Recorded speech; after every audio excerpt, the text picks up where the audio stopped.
जय श्री श्याम प्यारे बच्चों, welcome back to the channel.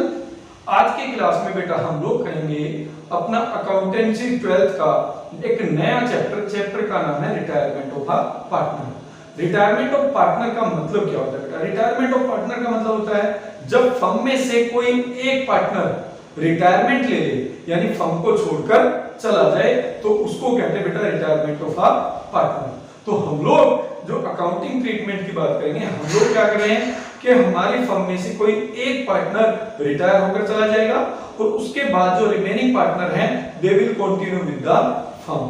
ठीक है बेटा, तो ये होता है रिटायरमेंट ऑफ अ पार्टनर। इसके बाद आता है how a partner can retire from the firm. तो सबसे पहला जो केस है बेटा, अगर पार्टनरशिप डीड है और पार्टनरशिप डीड में पार्टनर्स के बीच पहले से ही कोई एग्रीमेंट है regarding the retirement of a partner, तो फिर उस पार्टनर को उस एग्रीमेंट के अकॉर्डिंगली रिटायर होना पड़ेगा। ये पहला केस है। सेकंड केस आता है बेटा, if there is no partnership deed. अगर फर्म में कोई पार्टनरशिप डीड, कोई एग्रीमेंट नहीं है, तो अगर सभी पार्टनर्स की कंसेंट है तो उस पार्टनर को रिटायर होना पड़ेगा, फर्म छोड़कर जाना पड़ेगा। और इसके बाद आता है बेटा if partnership is at will. अगर पार्टनरशिप अपनी इच्छा के ऊपर निर्भर है, तो after giving a proper notice a partner may retire from the firm. एक प्रॉपर नोटिस देने के बाद एक पार्टनर फर्म से रिटायर हो सकता है। ठीक है, अब देखिए जब एक पार्टनर फर्म से रिटायर होता है बेटा, तो it is also a case of reconstitution of partnership. क्यों? क्योंकि जो पुराने वाला पार्टनरशिप डीड है बेटा, वो सभी पार्टनर्स का था इंक्लूडिंग रिटायरिंग पार्टनर। जब एक पार्टनर रिटायर हुआ तो वो पार्टनर चला गया, तो जो आपका पुराना पार्टनरशिप डीड है वो भी खत्म हो जाता है और यहाँ पर एक नया पार्टनरशिप डीड, एक नया एग्रीमेंट जो कंटिन्यू पार्टनर्स हैं उनके बीच में जनरेट होगा, उनके बीच में क्रिएट होगा। तो it is also a case of reconstitution of partnership firm. और जब रिकॉन्स्टिट्यूशन ऑफ पार्टनरशिप फर्म होता है तो बेटा हमें कुछ एडजस्टमेंट करनी पड़ती है। कौन कौन सी एडजस्टमेंट हम रिटायरमेंट ऑफ पार्टनर्स में करेंगे, पहले उसके बारे में थोड़ा सा जान लेते हैं। तो बेटा जब एक पार्टनर रिटायर होगा तो हमें ऑलमोस्ट वही सारी एडजस्टमेंट करनी है जो हमने एडमिशन में की थी। ठीक है, तो सबसे पहली जो एडजस्टमेंट है वो है change in profit sharing ratio, जिसमें हमें कैलकुलेट करना है न्यू प्रॉफिट शेयरिंग रेशो और गेनिंग रेशो। यहां पर गेनिंग रेशो निकालना है। दूसरा valuation and accounting for goodwill, क्योंकि whenever there will be reconstitution of the firm, one or more partner will sacrifice the share and one or more partner can gain the shares. ठीक है, तो वहां पे हमें कंपनसेट करने के लिए गुडविल का ट्रीटमेंट करना पड़ता है। उसके बाद revaluation of assets and reassessment of liabilities, reserve and undistributed profit और लॉस, उसका treatment, determination of amount due to retiring partner, payment to the retiring partners और adjustment of capital if partner want this. ठीक है, तो इसमें अगर आप देखें तो ज्यादातर ट्रीटमेंट तो वही है जो हमने एडमिशन ऑफ अ पार्टनर में किए हुए हैं। तो यहाँ पर बेसिकली जब रिटायरमेंट की बात करते हैं तो मेनली दो चीजों में चेंज आता है। एक आता है यहाँ पर हमें गेनिंग रेशो निकालना है। ठीक है, देखिए एडमिशन में क्या था, एक नया पार्टनर आता था तो he was the gaining partner. यहाँ पर क्या है, रिटायरमेंट में एक पार्टनर जा रहा है, तो जो पार्टनर जाएगा बेटा उसका हिस्सा जो कंटिन्यू पार्टनर है उनमें से कोई एक या फिर सभी शेयर कर लेंगे। तो यहाँ पे हमें गेनिंग रेशो निकालना है ताकि पता चल पाए कि जो रिटायरिंग या आउटगोइंग पार्टनर है उसका शेयर किस किस पार्टनर ने कितना लिया है, because they have to make compensation. ठीक है, गुडविल का ट्रीटमेंट हमें करना पड़ेगा। इसके अलावा न्यू प्रॉफिट शेयरिंग रेशो निकालना पड़ेगा for the adjustment of capital. दूसरा जो चेंज है बेटा वो है ट्रीटमेंट ऑफ गुडविल का। यहाँ पे गुडविल का ट्रीटमेंट थोड़ा अलग है, क्योंकि यहाँ पर जो पार्टनर जा रहा है वो भी ऑलरेडी एग्जिस्टिंग पार्टनर था। तो यहाँ पे हमें एडजस्टमेंट एंट्री करनी पड़ती है बेटा गुडविल की ट्रीटमेंट के लिए, जिसको हम कहते हैं gaining partner capital account debit to sacrificing partners capital account. तो देखते हैं कि कैसे हम इनका ट्रीटमेंट करेंगे। तो आज की क्लास में हम लोग सीखेंगे बेटा calculation of new profit sharing ratio and gaining ratio and treatment of goodwill in case of retirement. When old partners ratio is given and one partner retire, new profit sharing ratio is not given. तो उस case में बेटा हमें assumptions method को use करना पड़ता है, ठीक है। और हम लोग ये मानकर चलते हैं कि जो न्यू रेशो होंगे वो वही रेशो होंगे जो कंटिन्यूइंग पार्टनर के रिटायरमेंट से पहले थे, ठीक है। उसमें गेनिंग रेशो भी बेटा वही रेशो होंगे जो उनके ओल्ड रेशो थे, ठीक है। फिर एक एग्जांपल देकर हम लोग समझ लेते हैं। जैसे मान लीजिए ए बी सी 3 पार्टनर है बेटा, 3 2 1 में बी रिटायर हो जाता है, तो हम लोग ये एज्यूम करके चलते हैं कि जो ए और सी हैं they will continue in their new profit sharing ratio, ठीक है। वो कितना होगा उनका ओल्ड वन ही होगा, ठीक है। जो उनका ओल्ड रेशो था वो उसी में फ्यूचर में भी अपना प्रॉफिट बांटेंगे।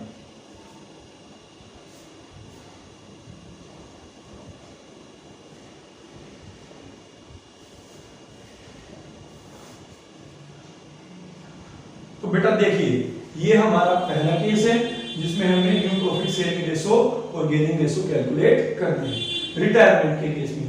तो पहले केस में क्या है बेटा, ओल्ड पार्टनर्स का रेशो गिवन है और बताया गया है कि भाई वन पार्टनर रिटायर हो रखा है और इसके अलावा आपको कोई और इंफॉर्मेशन नहीं है।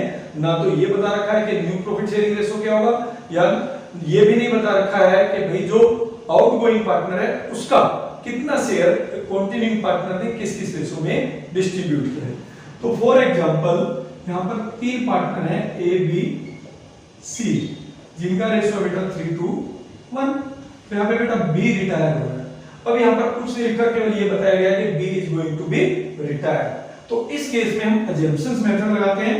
हम लोग मानकर चलेंगे कि जो ए और सी है वो कंटिन्यू रखेंगे अपना नया रेशो अपने ओल्ड रेशो को ही, यानी उनका न्यू रेशो कितना होगा बेटा, वो होगा 3:1, जो कि इनका ओल्ड रेशो था पार्टनर के रिटायरमेंट होने से पहले, ठीक है। तो ए और सी का जो न्यू रेशो होगा बेटा वो होगा 3:1 और जो गेनिंग रेशो होगा बेटा, गेनिंग रेशो भी कितना होगा 3:1, यानी बी का जो शेयर है वो लोग गेन करेंगे अपने ओल्ड रेशो में ही।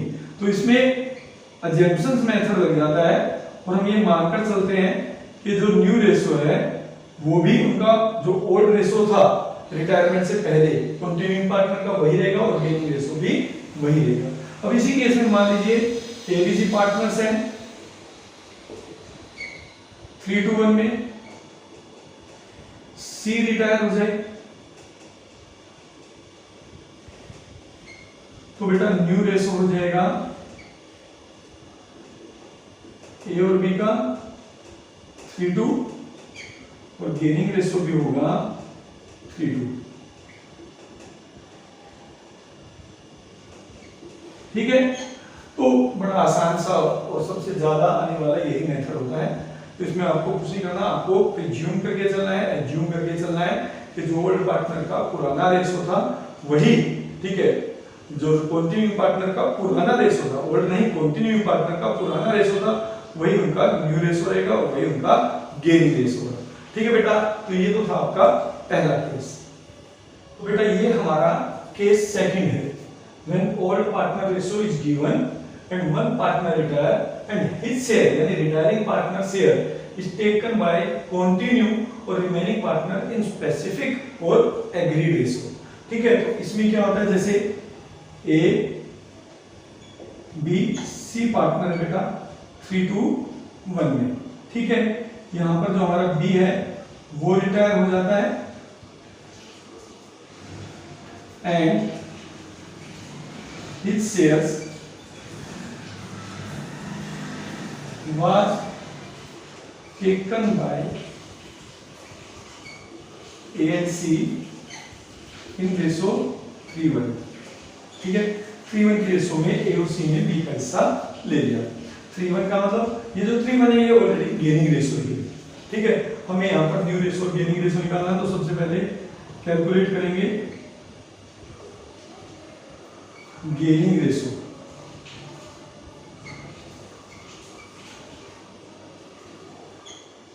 ए ने कितना लिया बेटा, जो बी का शेयर है, बी का शेयर है 2/6, इसका 3/4 लिया है ए ने, ठीक है। दैट इज 6/24 और बी ने लिया है बेटा 2/6 का 1/4, दैट इज 2/24। ठीक है, तो ये देखिए इन दोनों को आप ऐड कर दें तो 8/24 हो जाएगा, दैट इज अपना 1/3 यानी 2/6। तो इन्होंने इसका मतलब 6 और 2 की रेशो में गेन किया है। 6 और 2 मतलब 3 और 1, तो ये इनका गेनिंग रेशो है। अब न्यू रेशो कैसे कैलकुलेट करेंगे? New ratio is equal to old share of remaining partners plus acquiring या गेनिंग रेशो या गेनिंग रेशो, जो उनका ओल्ड था और जो उन्होंने गेन किया है।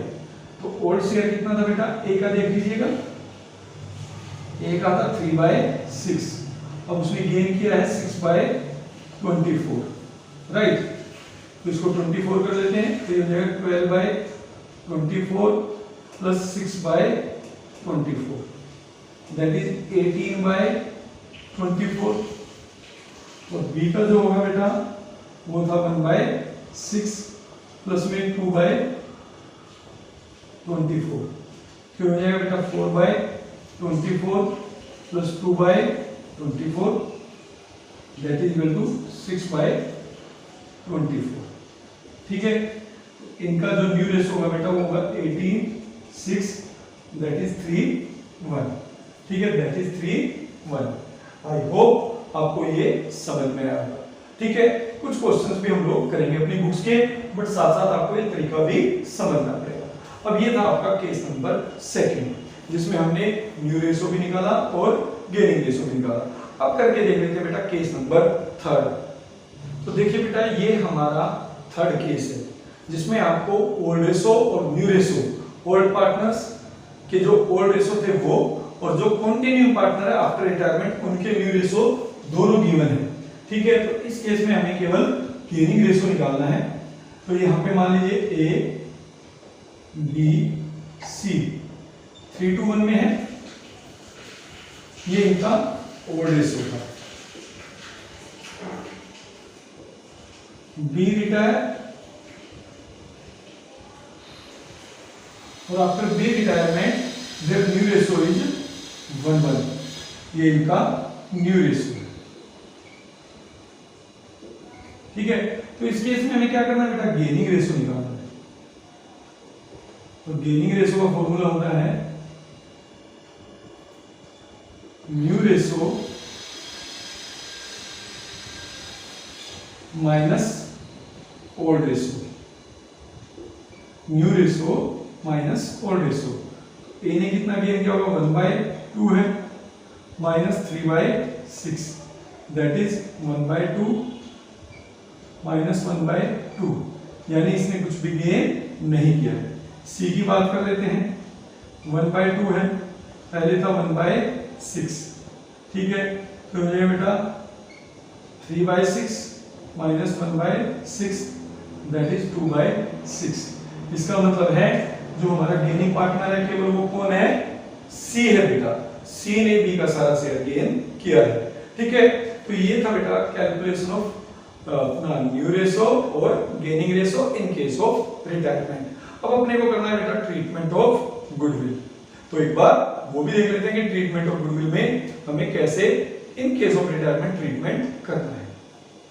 अब देखिए, क्योंकि यहाँ पर रिटायरमेंट के केस में भी बेटा एक पार्टनर फर्म को छोड़कर जा रहा है और उसका जो प्रॉफिट शेयरिंग रेशो होगा it will be distributed by the continuing partner, either all of them और एनी वन ऑफ देम। ठीक है, तो यहाँ पर इसका मतलब हुआ जो रिटायरिंग पार्टनर है बेटा, he is the sacrificing partner, और जिसने उनका हिस्सा लिया है he will be the gaining partner. और जब there will be reconstruction of a firm and one or more partner will sacrifice his share or one or more partner will be gain the share, we have to make treatment of goodwill। तो treatment of goodwill में सबसे पहले हमें क्या ध्यान रखना है बेटा? सबसे पहले हमें देखना है if there is existing goodwill। सबसे पहले हमें existing goodwill देखनी है कि क्या existing goodwill है, और अगर existing goodwill है तो बेटा जो हम एडमिशन में ट्रीटमेंट कर रहे थे वही हमें यहाँ पर भी करना है। ट्रीटमेंट होगा ओल्ड पार्टनर्स कैपिटल या फिर करंट अकाउंट डेबिट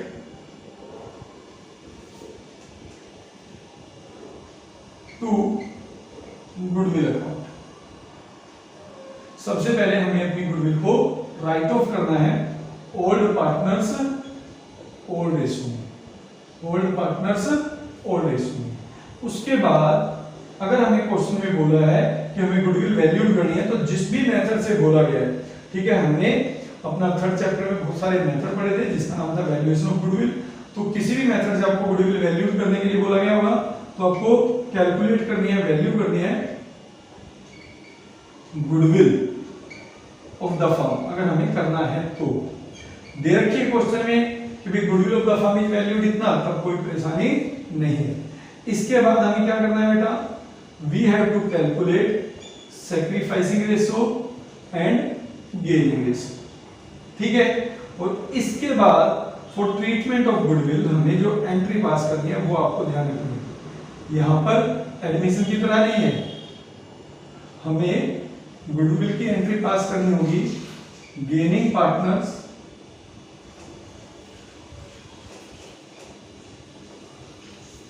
कैपिटल या current account debit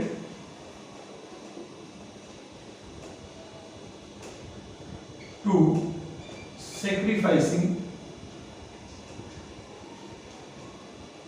partners capital या करंट अकाउंट। मतलब जो हमें एडजस्टमेंट एंट्री पास करनी है बेटा, वो किससे करनी है, उनके कैपिटल या करंट अकाउंट से करना है, ठीक है। तो ये गेनिंग रेशो में एंट्री पास होगी, ठीक। तो ये वाली ओल्ड पार्टनर्स ओल्ड रेशो में होगी। तो ये ध्यान रखना, यहाँ पर हमें, ठीक है, gaining partner capital account debit to sacrificing partners capital account, यानी एडजस्टमेंट एंट्री पास करनी।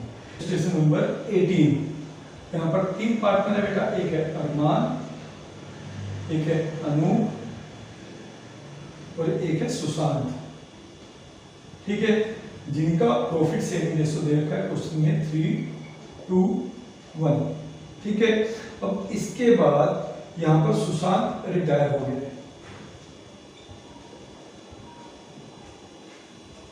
और सुशांत के रिटायर होने के बाद अरमान और Anoop decided that they will share their profit sharing ratio in future in the ratio 1:2, यानी ये न्यू रेशो गिवन है, ठीक है। फिर इसके बाद लिखा है बेटा on Sushant retirement goodwill of the firm, goodwill of firm given है वाज वैल्यूड ₹30,000, ठीक है, गुडविल वैल्यूड हुई है 30,000। और पास necessary journal entries for the goodwill on Sushant retirement. अब यहाँ पे सबसे पहले हमें वर्किंग नोट बनाना है, क्योंकि यहाँ पे हमें ट्रीटमेंट करना है गुडविल का, बट बिना कैलकुलेट किए गेनिंग रेशो हम कैसे कर पाएंगे बेटा, ठीक है। तो यहाँ पर गेनिंग रेशो का फॉर्मूला आप लिखेंगे, gaining ratio is equal to new ratio minus में ओल्ड रेशो, माइनस में ओल्ड रेशो। अरमान का देख लेते हैं, अरमान का न्यू है 1/3, पहले था 3/6, राइट। फिर हो जाएगा 6 माइनस 9 अपॉन में 18, दैट इज -3/18, ठीक है। यानी यहाँ पर जो अरमान है उसका माइनस में आया, तो बेटा ये सैक्रिफाइसिंग पार्टनर्स,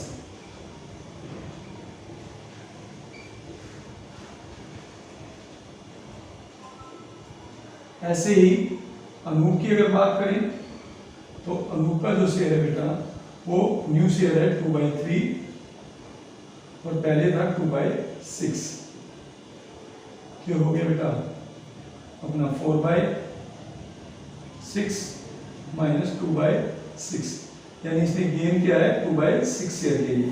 अब 2/6 में से 1/6 तो 3/18 यानी 1/6, ठीक है। ये किसने सेक्रीफाइस किया है? ये सेक्रीफाइस किया है अपना अरमान ने, और सुशांत ने भी बेटा 1/6 सेक्रीफाइस किया है।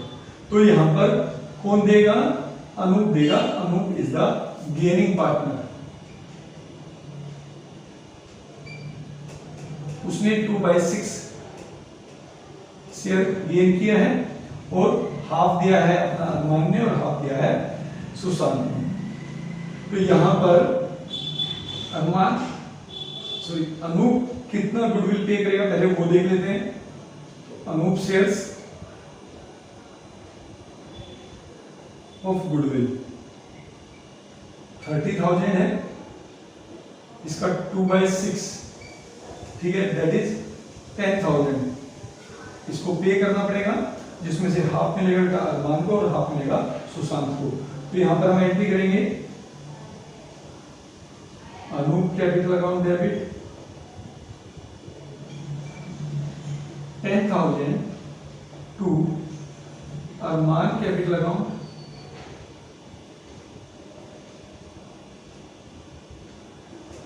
5,000 टू सुशांत कैपिटल अकाउंट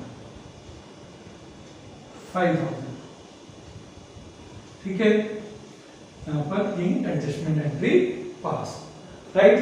तो ये था बेटा हमारा ट्रीटमेंट ऑफ गुडविल। तो आज की क्लास में बेटा हम लोगों ने दो चीजें सीख ली। जल्दी जल्दी करेंगे, ज्यादातर चीजें हम एडमिशन वाले चैप्टर में कर चुके हैं। ठीक है, तो आज की क्लास में जो दो अलग चीजें थी वो हमने सीख ली। पहला था कैलकुलेशन ऑफ न्यू रेशो और गेनिंग रेशो, दूसरा था treatment of goodwill in case of retirement, right. I hope आपको ये चीजें अच्छे से समझ में आई होंगी। अगर वीडियो अच्छी लगी तो दोस्तों के साथ शेयर कीजिएगा, हालांकि आप लोग करते नहीं है, कोई बात नहीं, ठीक है, मैं फिर भी आपके लिए मेहनत करता रहूंगा। ठीक, सब्सक्राइब नहीं किया है तो सब्सक्राइब कीजिएगा, लाइक कीजिएगा, कमेंट कीजिएगा। फिर मिलेंगे अपनी नेक्स्ट क्लास में इसी टॉपिक से रिलेटेड अपनी बुक की एक्सरसाइज के कुछ क्वेश्चंस के साथ। तब तक के लिए जय श्री राम।